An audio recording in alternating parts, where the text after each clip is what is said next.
Right, Premier League fixtures. Listen, we all play two teams across the season. Does the order of the fixtures matter? And after that, we'll try and work out who's got the hardest run. But it is Manchester United versus Arsenal on the opening weekend, Matisse. Buzzing. Can't wait. Instant drama. Yeah, can't wait. The two biggest social media clubs in England going head to head. Man United under Social a lot of media pressure. derby, is it? Yeah, a lot of pressure. Man United after the disgusting season they had last year. The manager's under pressure. The playing squad are under pressure. Owners are under pressure to deliver signings this summer. They're gonna have some new players in there, and they're at home, so they're gonna want to get a result, not lose that first game. You know, and Arsenal, of course, regardless of how the window goes, they need to win a title, or Arteta needs to win a title, or he's going to be in trouble. And you've got quite a You say that, but we as Arsenal fans, we've been discussing that a lot recently. I get why people say that you'll be in trouble, but I don't think he will, to be honest. Okay, he might not be in trouble. He may be in trouble with the fans, He but won't be not in trouble with with the the board. Cronkies. I agree with you. he won't, It depends on the context of how the season's gone. But I think with the fans, in phase 69, you know what I mean? He'll be in trouble now. You know what I mean? If you don't win a major. So I'm looking forward to that. That's going to be a great start. I do think the fixtures, does it matter? I personally would prefer a light start. I'll tell you what I would say about the start. Number one, I do think, without a doubt, I know people have said you guys, but we have the hardest start, certainly in the first 6 games. Not according to Opta. I know, Opta, but... Opta said what, Man United? Man United, Arsenal, Bournemouth, Everton, then Liverpool.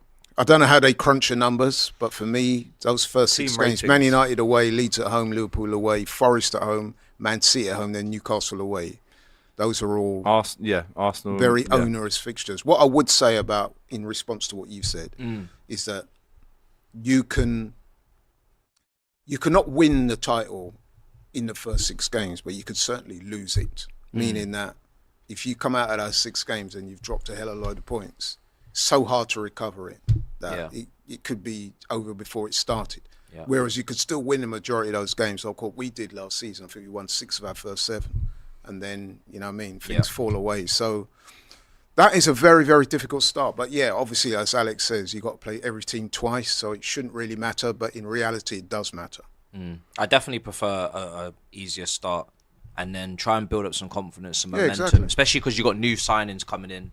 They got to, hopefully they got to sort themselves out. Coming off the back of a Club World Cup year we have as well. So, and I'll tell you why else that matters as well. And this is a point I was making on another show. Injuries, they won't tend to happen in the first 6-10 games. Your injuries will tend to happen as players get there's more wear and tear on the body. Weather conditions change. So round about October, November, December, January, that's when the hamstrings and all that type of stuff starts kicking in. So, yeah. It's important to get off to a good start. Man. According to Opta, based on the Opta team ratings out of 100, it's Manchester United with the hardest first 5 games. The opponent average rating that United will be facing in their first 5 games is 94.6, Arsenal 94.0, Bournemouth 93.7, Everton 93.4, and Liverpool 93.3. But do they factor into that aspirations? So, for example, Arsenal and Liverpool, their aspirations, without wishing to sound snobbish, are way higher than the likes of Man United. With us, if we don't win the title next season, that will be seen by a large population as failure. Likewise, I'd Liverpool. Agree. With United, what are people expecting from them? I mean, they finished top 15th. Half. So if they finish 9th or 10th or, God forbid, a little bit higher than that, they're, we're improving. With Arsenal, if we don't win the title, that would be like 4 years in a row, finishing 2nd or 3rd. That will be seen as unacceptable. It would. And Aston Villa's first 5 games has been ranked the easiest alongside Crystal Palace.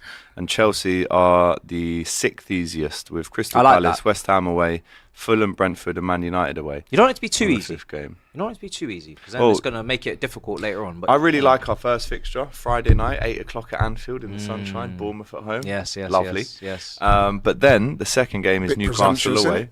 Well, it is lovely. It's the feeling, the atmosphere is going to be incredible. You're saying it's going to be sunshine in Liverpool. Well, maybe, so you're trying to pull up to the second game with Isak up front against the club. Against his When's the deadline day and that fixture I think there would be 8 days after that game until the window shuts. Imagine if he plays for them against us and then we buy him. Oh, wow. But yeah, Newcastle away, then Arsenal at home. Burnley away. Newly promoted teams never easy away, but then it's the Merseyside derby 5 games into the season. That is a difficult start. I'm sorry, that is a difficult start. But look at Arsenal, United away, Leeds at home, Liverpool away, Forest at home, City at home.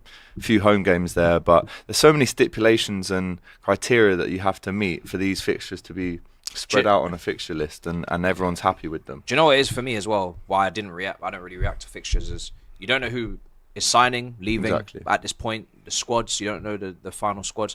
You also don't know about injuries. You don't know about suspensions. You got to bring the European competitions into that. The fixtures pile up. The way that looks. So for me, no, but if you're Premier League is so unpredictable anyway.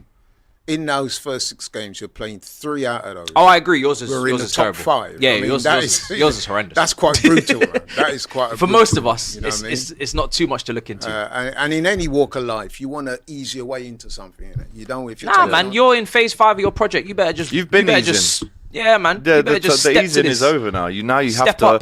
If I was Arsenal, I'd be saying, right, let's go to United first day of the season and make a statement, smash them up. That game's got draw written all over it. You don't have a good record there, do you? We don't. Really? And I'll tell you why as well. Because United will be so desperate not to lose. We will be so desperate not to lose. You're right. We have a drawing record there. I can see that game being a draw. And on the other hand, for United, it's Arsenal at home, Fulham away, Burnley at home, City away, Chelsea at home.